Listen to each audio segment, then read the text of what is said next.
Great. Well, we've got over 50 people in the room, so I think we're going to get started. Hello, everybody.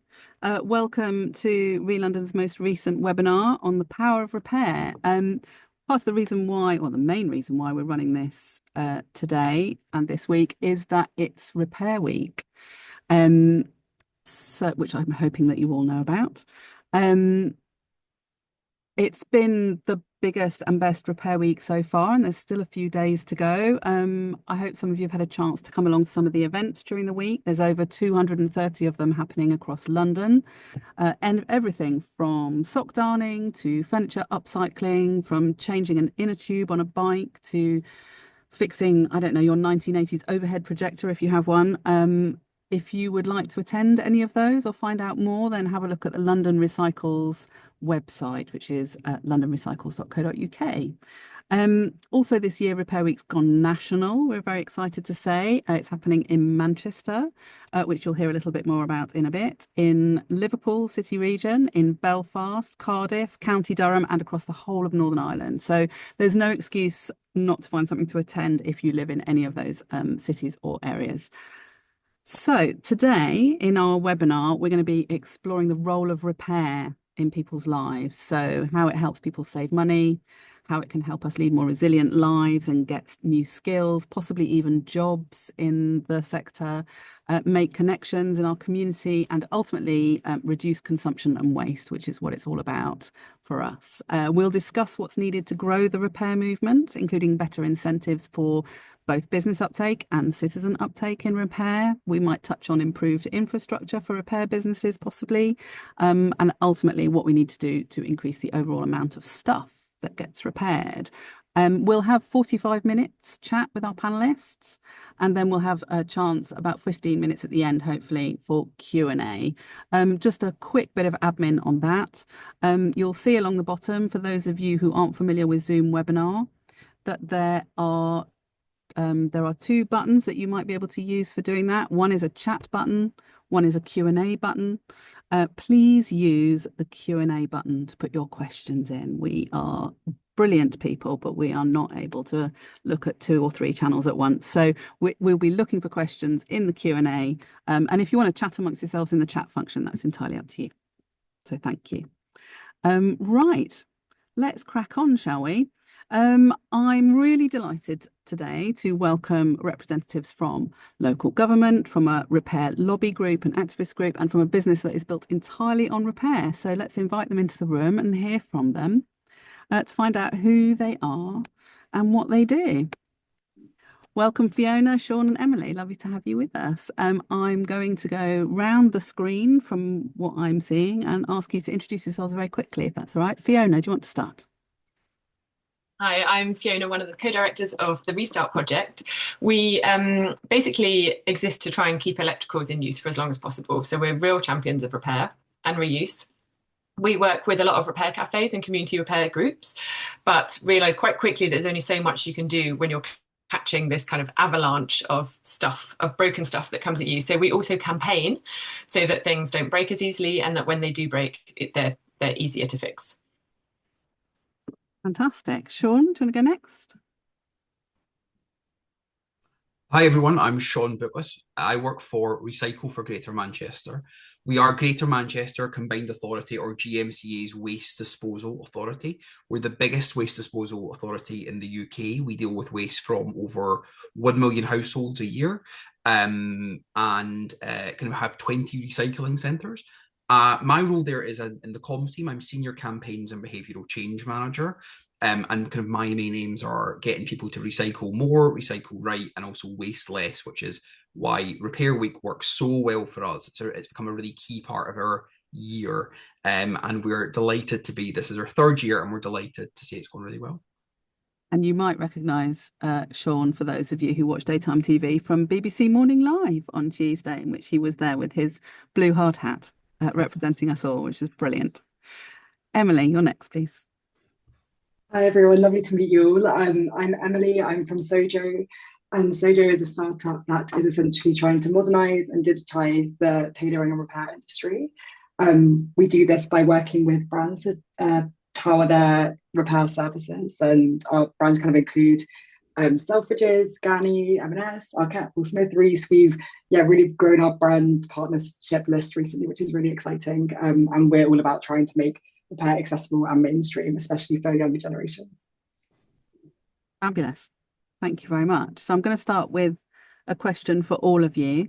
And I'll start with you, Emily. So same question to all three of you. Why do you think we should care about reuse and repair? What's it all about? What's your vision for it? Why do you care about it? Yeah, so at SOJO, obviously what we're looking at is kind of clothing waste and textile waste.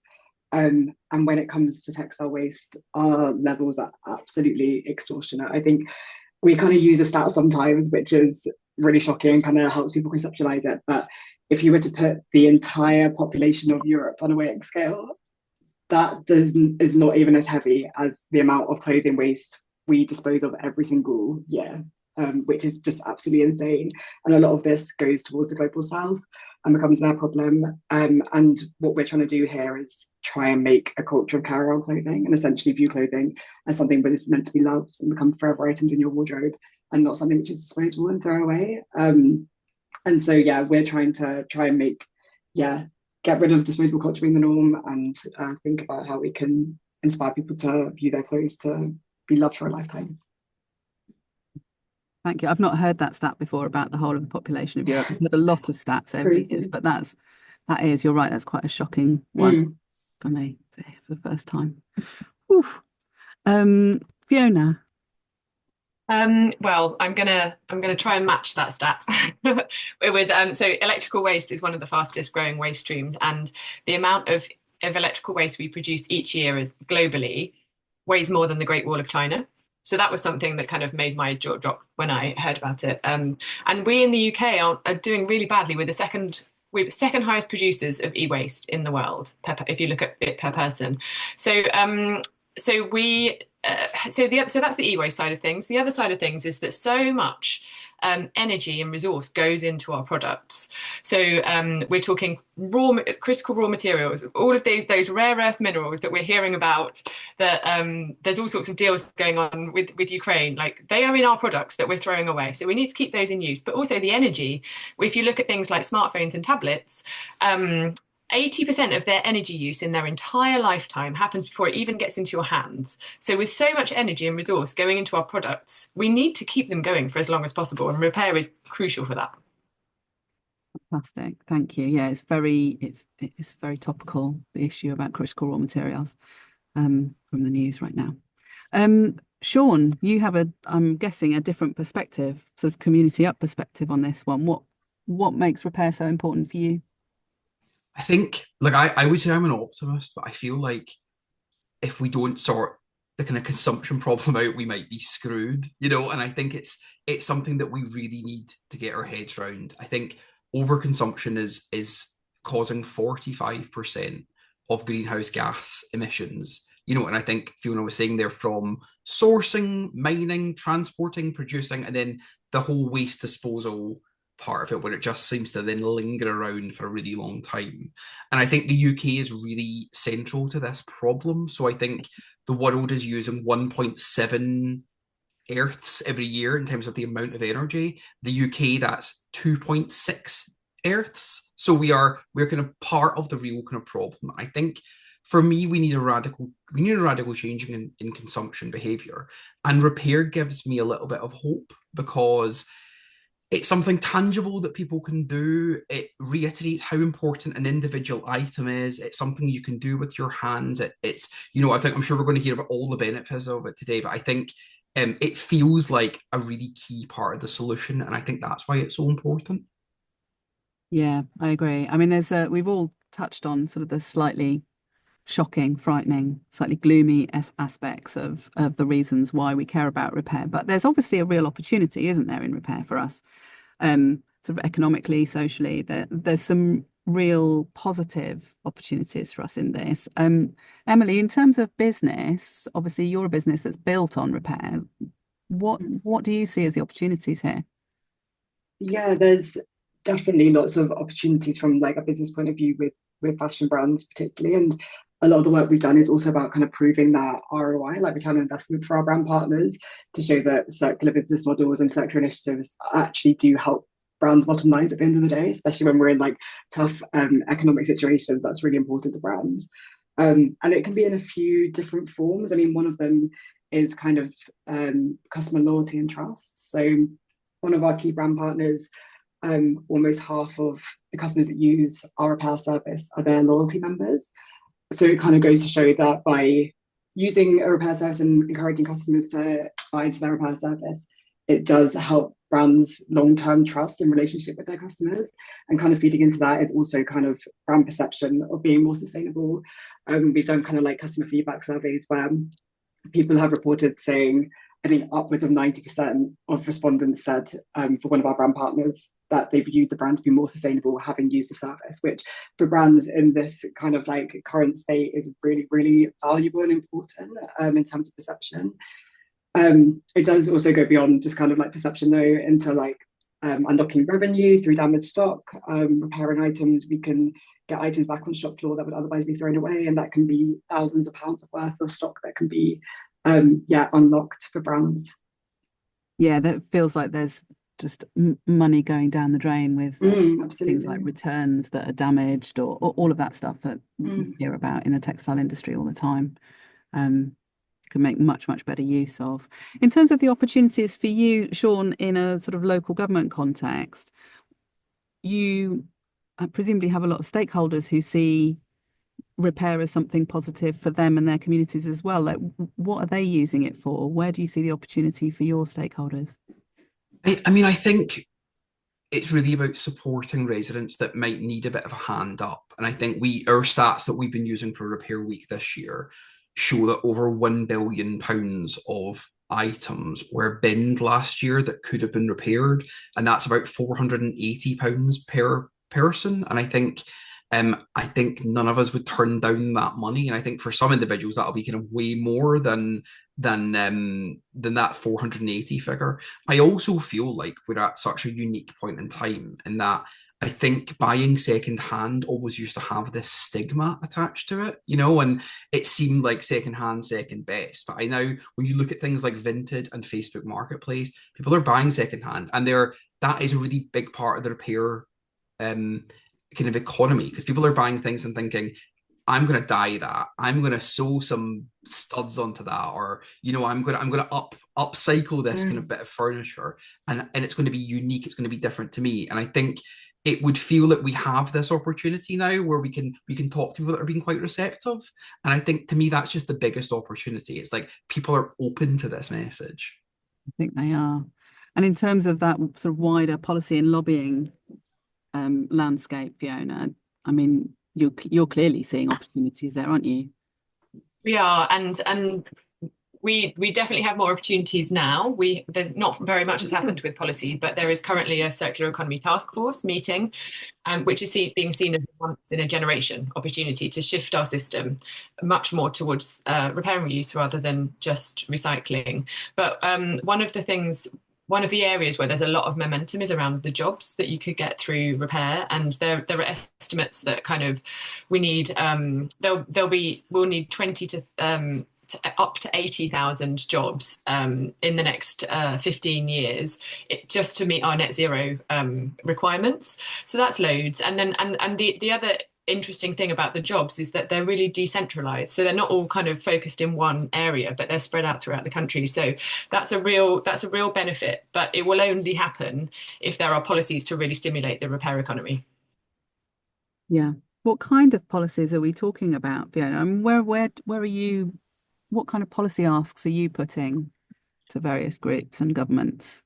So we have a repair and reuse declaration, which we pulled together with partners from across the repair sector, from businesses, all sorts of businesses, but also the community repair movement. And we try and address all of the costs, all of the main barriers that we're seeing. So one of them is cost, and to address the cost of repair, there is a lot of support for removing VAT on repairs from both labour and spare parts. That will make a massive difference to individuals, but also businesses where repair is part of their business model. And the other thing to remove costs or to reduce costs is repair vouchers. So we're very excited to be working with ReLondon. We'll be launching a repair voucher trial in a few weeks at the start of April, just in a small part of North London. But we just want to kind of gather some evidence that these things work, because we know from other countries that repair voucher schemes are really important, and they drive up repair rates, and people carry on repairing once they get to know their businesses. The other ones are around right to repair. Right to repair is all about kind of being able to get the spare parts so that you can fix your things, being able to get the information and things being made better. We think there should be reuse targets because, as Sean said, so much stuff is thrown away that could be reused. We estimate that about half of the e-waste that is thrown away could be used. A third of it isn't even broken. So yes, we need all these policies to help individuals and companies keep things in use, but there's going to be a certain amount that makes its way to the waste facilities, and there needs to be something that's going to catch that and bring it back into society. Yeah. You told me before in an earlier conversation about the percentage of household waste and recycling centres that actually do kind of save some of that material and repair and get it reused and resold or redistributed where it's needed. I remember it being quite a low percentage. What was it? Yeah, so about half of the waste and recycling facilities across the UK offer some kind of reuse, and that's normally things like reuse shops, but only 18% of them offer reuse of electricals. But that's in quite stark contrast to what people expect, because we know from other research that people think recycling means, they think that includes repair and reuse. So they think when they take their products to a waste facility that it's going to be kept in use. They don't realise it's going to be shredded. So that just feels like a real broken system that we need to fix. Sean, we didn't talk about this before, but it might be quite a nice time for you to tell us a little bit about your own reuse centre, because it does amazing work, doesn't it, out there? Yeah, it does. So this is quite a long, complicated story. So Ali, feel free to jump in and hurry me along if I'm still going in 10 minutes. So when we work with Suez, and they manage our sites and our waste contract for us.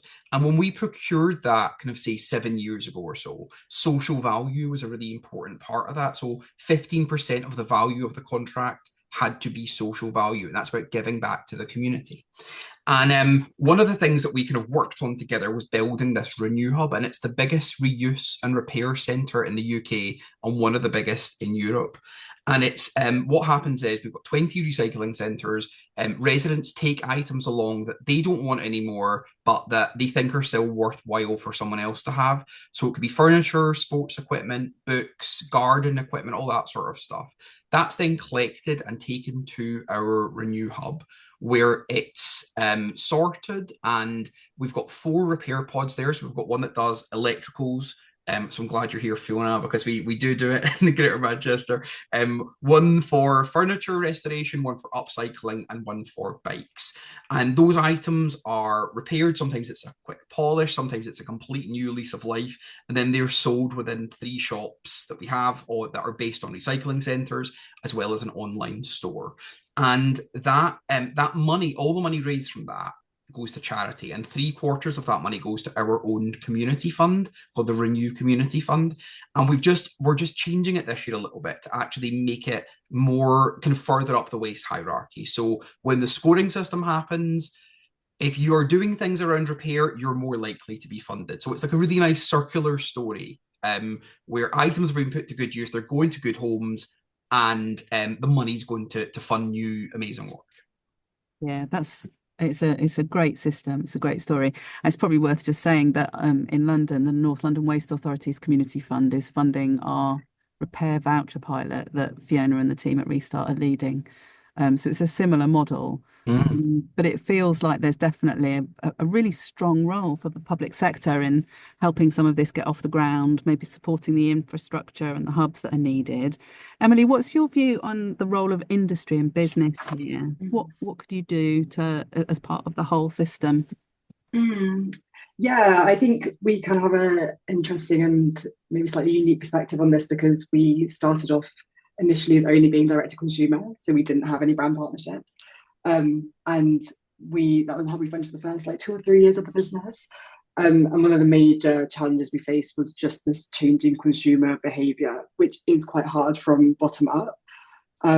Since launching with brand partnerships, we have found there to be so much higher uptake, and it's kind of the whole unlocking a whole new customer base kind of thing. And I also think another part of that is actually the role brands can play in changing culture from more of like a maybe even just more from like a marketing point of view in terms of making repair cool, making repair like pushing repair in their marketing the same way they're pushing new products. I think that brands can therefore play like a really big role in changing culture in a way which is slightly harder for a startup to do from the bottom up. So we're now kind of really leaning into our brand partnerships to see how they want to communicate to their customers, that speaks to their customers. They understand what their customers want to hear. They understand sort of messaging that works. And we've done some really, really cool things as a result. Like RCAT recently did window displays on Regent Street to celebrate the launch of our partnership, which, I mean, I think even just a few years ago, the idea of a major brand dedicating entire window displays for multiple weeks to repair instead of new product is really, really exciting. And I think that's the sort of thing which we want to see more of. And that's the kind of way we want brands to push for it. Yeah. Putting you on the spot a little bit, but do you have any images of any of this stuff? Because I think Ah. so I work in behaviour change and but in the public sector, in local government, and I think very often we get the messaging wrong, the positioning wrong, and we talk to people as if everybody just gets the kind of the sort of more wholesome reasons why they ought to be doing this, but it's not always the case. And I think that we all need to be like, are you able to do this? I Sorry, think it's a I put good you on the point. spot a bit. Yeah, Sorry. no, I've got some here. Let me see if my screen will share. Can you guys see that? Oh yeah, yeah. There we This is go. our window displays. And yeah, I think it's a really good point, Ali, of like kind of how actually repair can be communicated really boldly and in a really like chic way of talking about fashion. It is really, really exciting. And I mean, the customer response has been incredible. But yeah, it's very exciting to see how brands want to take it in their own brand direction as well, like which aligns with their identity and their tone of voice and their customers as well. Yeah, yeah, lovely. That's really nice. I Um, also think, like, just sorry, it's something I've not seen that before, but you imagine walking down the high street, that's the window that's going to stand out because it's completely Mm, different from all the other yeah, ones it's so selling new true. stuff. Yeah. Absolutely. yeah. So we've touched a bit on infrastructure in terms of sort of physical, like the hubs and the household waste and recycling centres. Other infrastructure that I guess is important is skills. Mm. And I know, I mean, Repair Week, we run Repair Week in order to give people the skills to do things at home, but obviously there's a whole industry out there which could be built on repair. Fiona, you mentioned the jobs number earlier about the number of repair jobs that are needed to deliver a zero waste economy. Um, what about those skills? Are they available for those jobs? I mean, Emily, you must be recruiting people Mm. to make the repairs that are needed. How does that go? It's definitely a challenge, is hiring people and finding the right skill sets. And then also not only finding people who maybe have skill sets, say straight out of uni, but also when we're talking about trying to get through a lot of volume really quickly, it's also wanting to have people who are really quick at what they do and are a little bit further on in their career. So what we're finding is actually kind of the upskilling thing and skill sharing amongst our tailors has been like absolutely crucial to our growth. And it wouldn't be possible without that. We're in-house, so all our tailors work together in our one repair centre in East London. And the amount of skill sharing which just happens on a day-to-day basis is really quite incredible. Like, it's just sharing a tip can suddenly make a 3-hour job turn into a 1-hour job. And that is like really, really crucial in terms of when we're talking about scaling. But yeah, it is tricky to find enough people who are studying tailoring, have the right skills. It also comes back to kind of like education, the role universities can play and that kind of thing. But yeah, the upskilling has been like the most crucial piece of the puzzle for us in that regard. Yeah. I know there's a brand called Birdsong, which in its original incarnation, I don't know if it's still doing this. I'll be interested if anyone on the who's attending today knows much more about this, that they used to specifically recruit from local communities of refugee women who had brought huge amounts of skill with them when they'd come to the UK, and were struggling to find work. And it was kind of a, multiple benefit, kind of lots of co-benefits of doing that, of employing them at a decent living wage. And they did incredible things. I own some birdsong items from back in the day. I'm a big fan of what they That's used to do. amazing. Yeah. It's also like that combination of skills and that cross-section of skills is what's helpful, because you might have someone upstairs who has spent their career working in factories, and we have someone who's very artisanal and was in bridal wear, and it's that combination which is what's actually really important, the getting through stuff really quickly and the factory mindset, but then also the attention to detail and the appropriate for like our Paul Smith brand partnership, for example, which is all about a bit more of like craftsmanship and that attention to detail. So yeah, it is definitely the cross section and people coming from different backgrounds, having had different experiences, which is really important. Yeah, absolutely.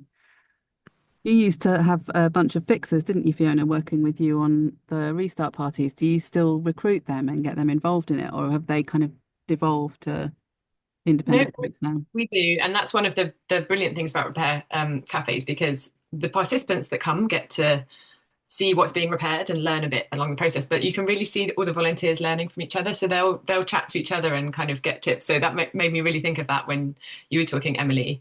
But yes, yeah, I mean, there's a the repair cafe movement is growing. We've got kind of almost 700 repair cafes across the UK, and that's great. That's grown kind of by about a third in the last year or so.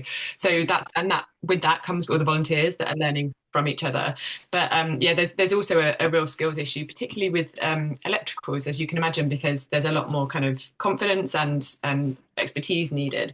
But even in industries like manufacturers who offer repair services, they're struggling to recruit fixers, and their general fixing workforce is aging edging towards retirement. So we really need to address that. And at the moment, we'll talk to businesses who kind of refurbish phones, and they've had to set up their own accreditation scheme because there isn't one. But that only works for big businesses. So when we talk to the repair businesses in London, they're struggling to recruit people and find people who can help them expand their capacity, but they can't set up an accreditation scheme. So that's another one of our policy asks, that really needs to come from government, and it really needs to be a drive to build up those skills.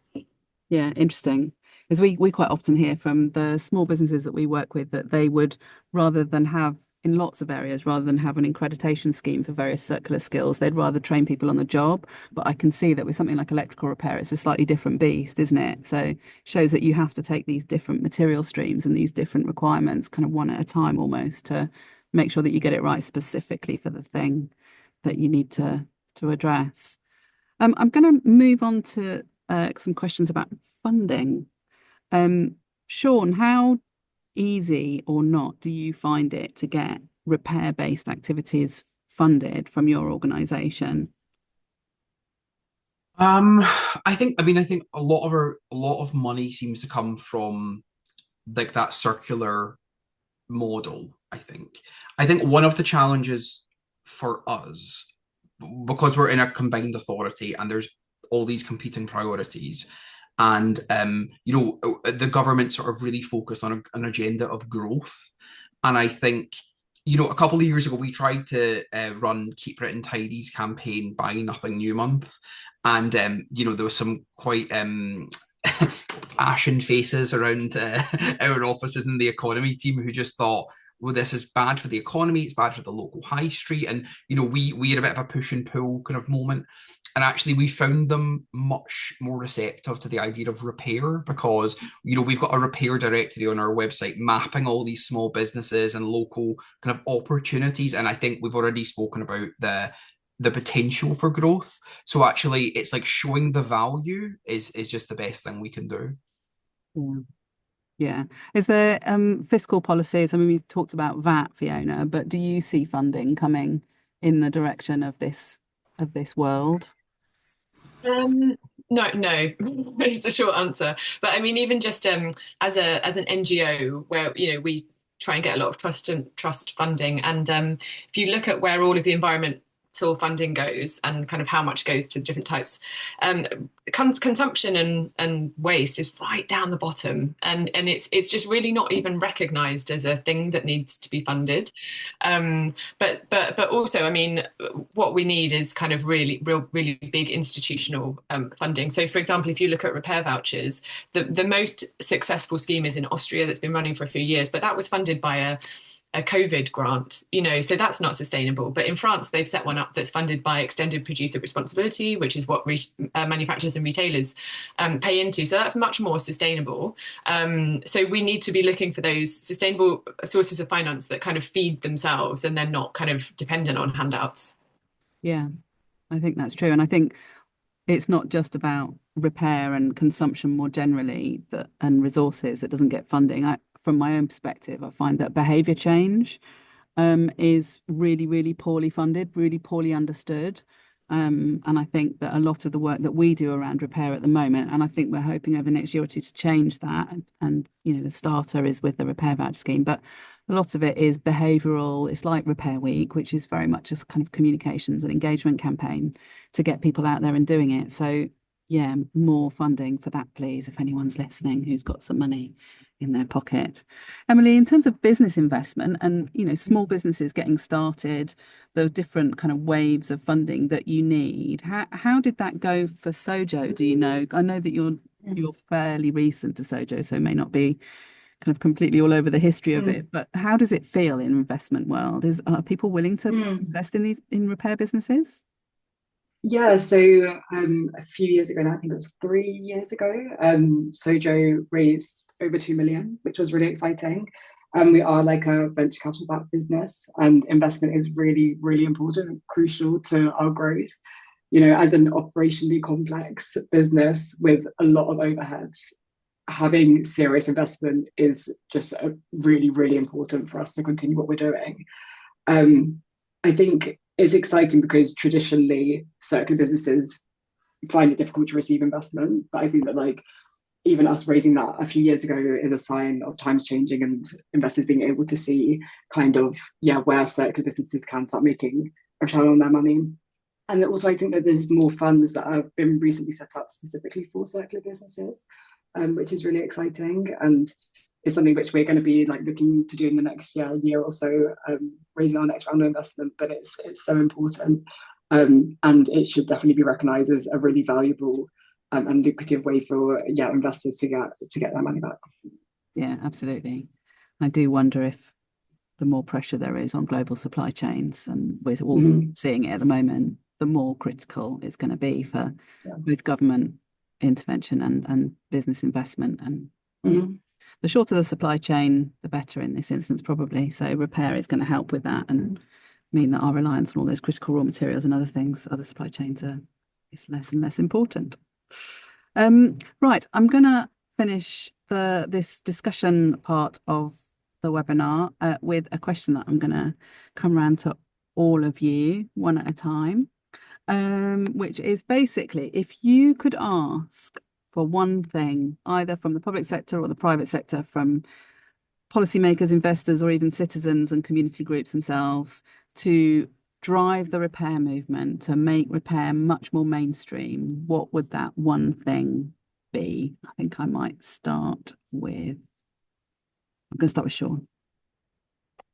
Hey, mine is a little vague, and you sort of covered it. I think it's about the behaviour change bit. I think it's about mass understanding of the value of repair, because I think a lot of residents are doing these behaviours already. They are sewing a button back on. You don't bin a car if it has a flat tire. All those sorts of things.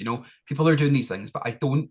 And I think we sort of think of it as environmentalism by stealth. They're doing it. They don't know they're doing it. Don't scare the horses. Just let them get on with it. But actually, I think if they understand it, then they can then map that behavior around other things. I think they think that recycling is enough, and we know it's not, and we know it has its place, but we really need them to kind of understand the waste hierarchy, and that's kind of what our job is. I don't know how we do that, but that's, to me, is the kind of the crucial next step that we're really focused on. Or we could have a whole other webinar on whether people need to understand the environmental benefits of what they do in order to do it.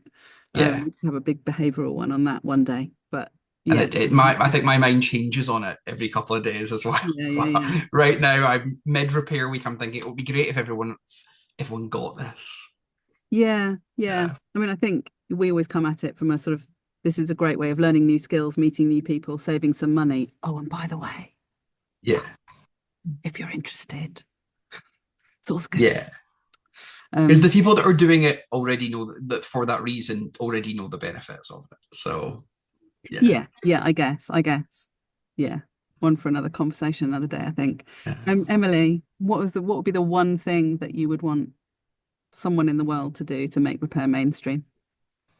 It's a big question, but I'm going to come at it from like the marketing comms point of view, probably because it's my bread and butter because I do the marketing. But I do think it's so important and pushing brands to push repair in the way they push product and push their services in the way that they want to talk about, yeah, encouraging people to buy something new, and making it cool, like making it exciting, making it desirable, making it like the attractive behavior. Like that's what I want to see, and I think it's exciting that we are going in that direction. But there is, of course, always pushback from like, even getting emails put out. Every team has their own quotas of what they need to get in terms of fulfilling targets. And so even getting an email which isn't product first being put out is difficult. And so buy-in from like all levels of a company in terms of commerce pushes and wanting to get behind it in terms of their messaging and their brand alignment, I think is the thing which I want to see more of and I'm excited about. And then finally, Fiona. I really struggle to pin it down to kind of one policy because there's so many barriers to repair. But so I'm going to slightly cop out by trying to come up with an overarching. Basically, we need an overarching repair and reuse target that does something like what the net zero target does, because that's just shifted how businesses are seeing things, how they're communicating it, how it just changes every element of the system. It brings funding in so that then you can have the big communications campaigns. There's more of an incentive to do the marketing. There's the infrastructure in place to catch all of the things that are potentially going to recycling. So something very overarching like a target. Great. Put some numbers on it. Yes. Make people meet them. Fantastic. Okie dokie. We've got a few questions in the Q&A. You give me a second just to have a little scroll through. Okay. Bristol might want to get involved in National Repair Week next year. Kat, we would love that. I'm sure that we wanted Bristol to get involved this year. Just drop us an email at hello@relondon.gov.uk or hello@londonrecycles.co.uk. But if you go and have a look on the Repair Week website, and you'll be able to find a way of getting in touch with us, or the ReLondon website. Just drop us a note. We'll answer immediately. So somebody has asked a question about cars, which obviously none of us on the call really know very much about. But the question is, cars are the ultimate in circular economy. If something breaks, it's repaired rather than always buy a new car. I wonder what attracts people to become a mechanic and repair cars, and can anything be learned from that sector, which could translate to attract people to become electrical repairers? That's an interesting one. Any thoughts on that? Like, why do people become car mechanics? I mean, I think the big difference is, I mean, you're right that that's the best example of a circular economy that's working, right? They're just high value, aren't they? So, it would be a bit mad, thankfully still, to try and get to throw away a car because the tire got flat or something like that. But the big difference is that because it still is front of mind for everyone, because everybody just thinks repair is part and parcel of owning a car.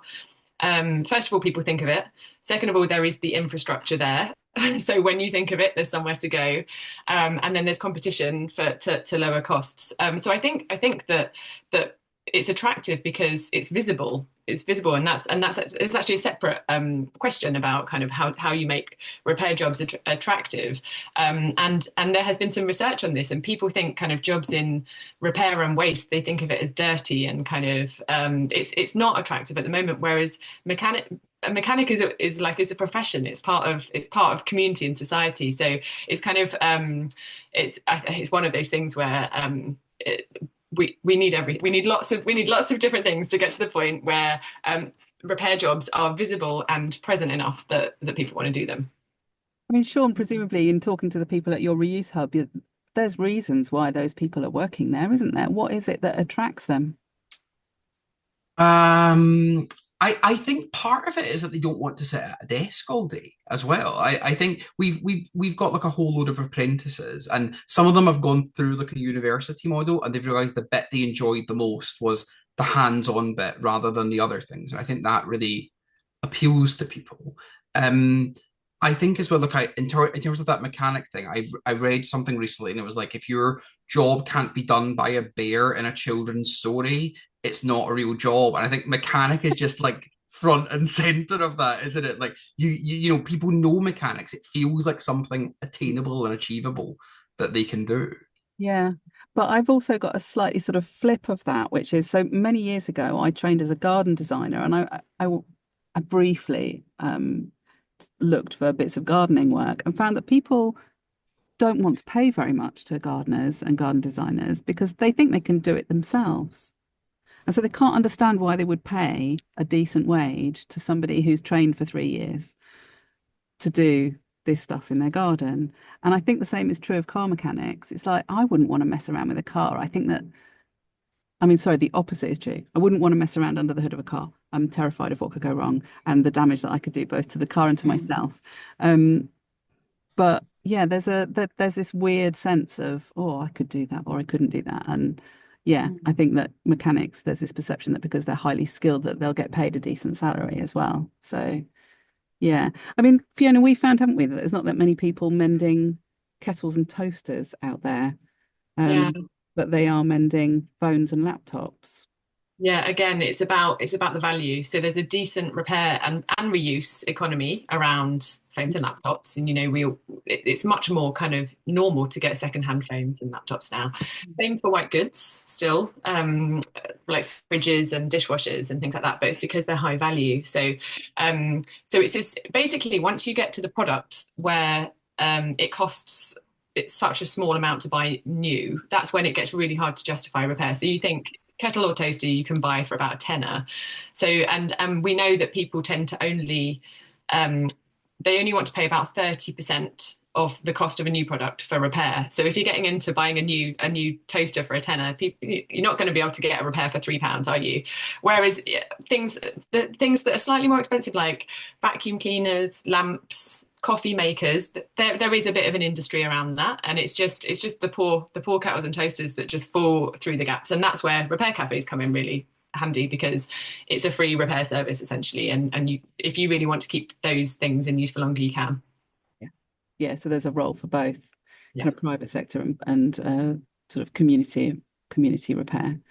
Emily, what do you think about this from a sort of fashion and textiles perspective? If you're getting graduates from fashion school, there must be something else going on for those people wanting to join the industry. Totally. Also, what it really reminded me of is actually kind of how the way SOJO operates is quite different from traditional tailoring studios and traditional tailoring employment. And we think it's a really positive improvement. So we've got people who are working at SOJO who have decades in the industry, 40 years experience, and they said that their last job was in a basement, no natural light. They would speak to one person for 10 minutes a day, and it was quite lonely, and there was quite a lot of pressure to fill targets. There was no social interaction, there was none of the skill sharing I was talking about. But the vibe we have here is quite rare in the industry, to have a really large group of tailors in one room together where they can be social, they can talk to each other, they can play music, they're in a lovely beautiful space in the heart of East London. I think what we're making is something really, really exciting, which does kind of break the mold. So I think that in terms of hiring new tailors, we are finding it's really, really great that people want to come to SOJO, because it's such a great community, which we really love. And then kind of in terms of people doing it at university and stuff, it's been exciting to see actually a lot of like kind of budding designers want to come and work for SOJO. So people who kind of got into tailoring through more of a design lens, and maybe have aspirations like of their own brands, and they've gone into tailoring through a design lens.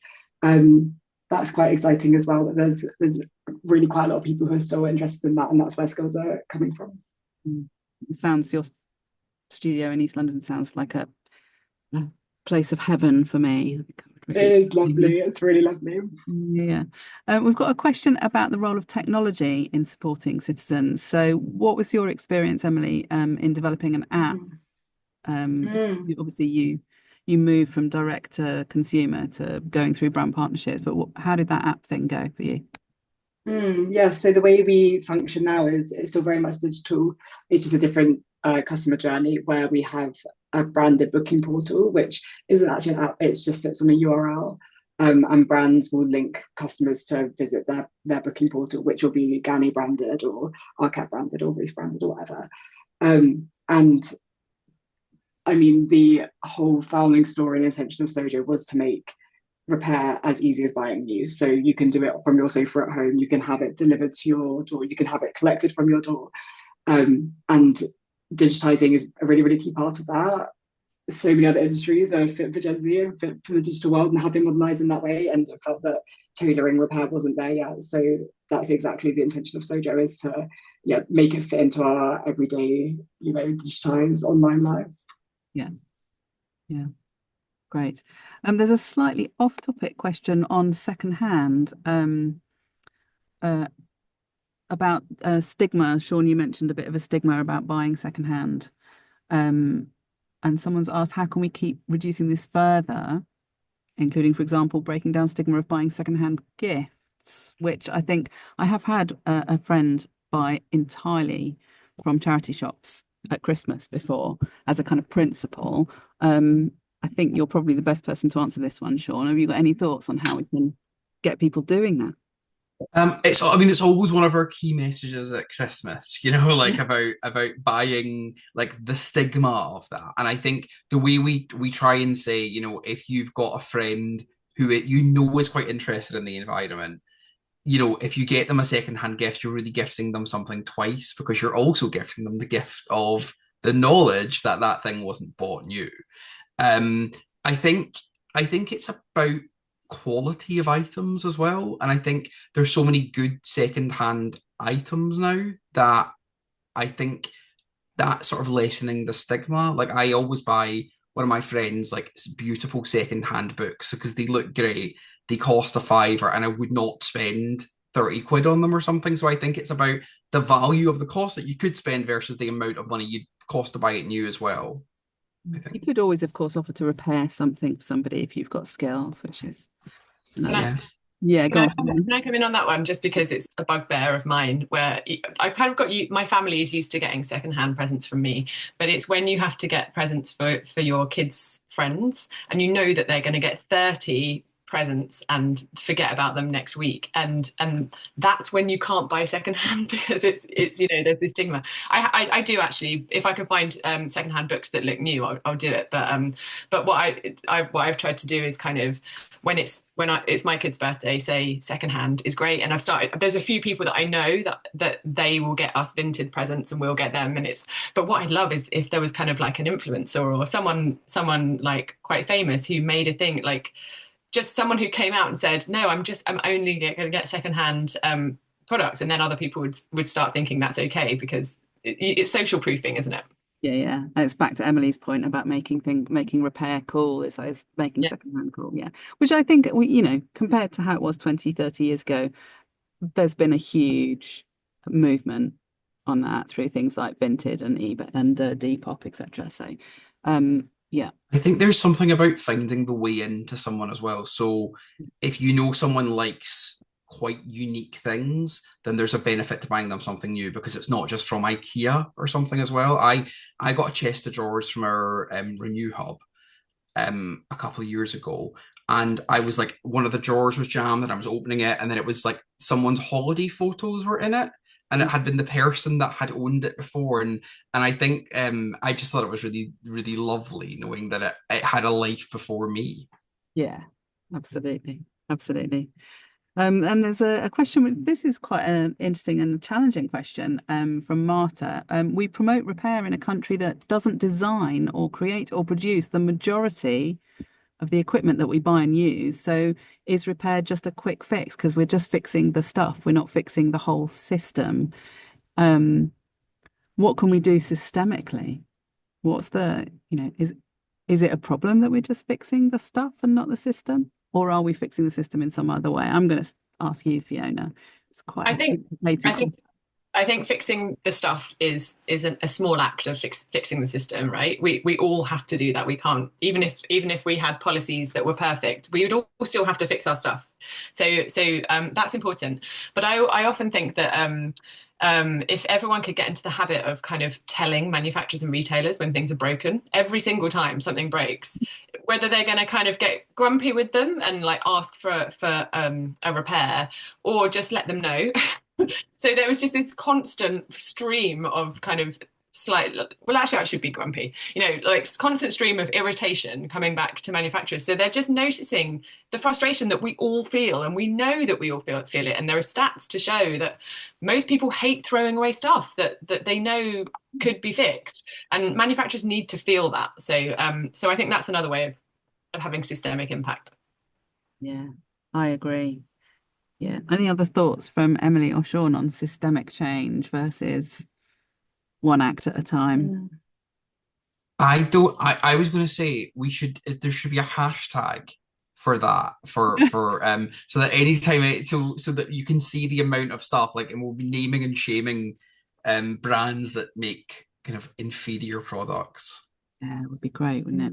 It would be great. Yeah, I love that idea, Fiona. One thing that we kind of are trying to do more of, and is more relevant as we kind of grow, is actually feeding back to brands in terms of their design process. So if we do see repeated repairs, which is essentially a design fault, the same pop or the same button keeps coming off, or the same rip keeps happening in the same place, which does happen, we'll get a brand where it was clearly just like a design error, feeding back so it can inform their design to make sure that they can stop producing those items, and then also inform their future designs is important.